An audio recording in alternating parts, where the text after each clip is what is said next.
Assalamualaikum warahmatullahi wabarakatuh. Perkenalkan, nama saya Syara Taskia Tunupus dari SI 4202. Di sini saya akan mempresentasikan absi materi mengenai modul 8. Transisi dari analisis ke desain menggunakan diagram interaksi. Tujuannya menjelaskan unsur-unsur model, mengidentifikasi elemen, dan juga membuat diagram urutan model. Ini contoh gambar dari peta proses. Memperkenalkan model desain. Model desain sendiri dibuat dari model persyaratan seperti gambar di bawah. Diagram interaksi terdiri dari diagram urutan, diagram komunikasi, dan juga diagram ikhtisar.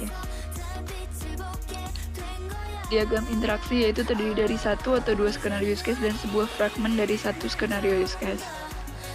Cara membandingkan analisis dan desain, yaitu apa use case, apa model domain, dan juga bagaimana komponen batas. Lalu analisis ketahanan. Analisis ketahanan sendiri yaitu proses yang membantu dalam mengidentifikasi komponen. Analisis ketahanan mempunyai masukan kasus penggunaan, model domain, diagram aktivitas. Lalu ada komponen batas dan seperti booking agent dan reservation UI. Lalu juga ada komponen layanan, yaitu mengordinasikan aliran kontrol.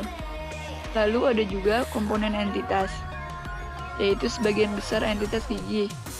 Lalu ada juga komponen layanan dan entitas, yaitu objek layanan dapat diagregasikan objek lain. Lalu ada komponen batas dan entitas, seperti gambar di bawah, sering dapat mengambil atribut. Menjelaskan proses analisis yaitu 1. Pilih use case, 2. Buat diagram komunikasi, 3. Ubah diagram komunikasi. Lalu mengidentifikasi elemen-elemen seperti gambar di bawah. Lalu mengidentifikasi elemen diagram komunikasi seperti gambar.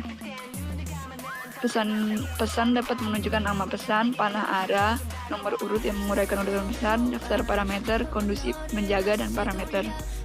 Membuat diagram komunikasi. Pilih use case. 1. Tempatkan aktor. 2. Analisis formulir use case. Langkah pertama, tempatkan aktor dalam diagram. Langkah kedua, 2A, identifikasi komponen batas. Langkah 2B, yaitu identifikasi komponen layanan. Lalu langkah 2C, identifikasi komponen entitas, seperti gambar di bawah. Langkah kedua D, yaitu identifikasi interaksi tambahan. Metodenya make reservation pada objek reservation service. Selanjutnya identifikasi metode tambahan seperti gambar.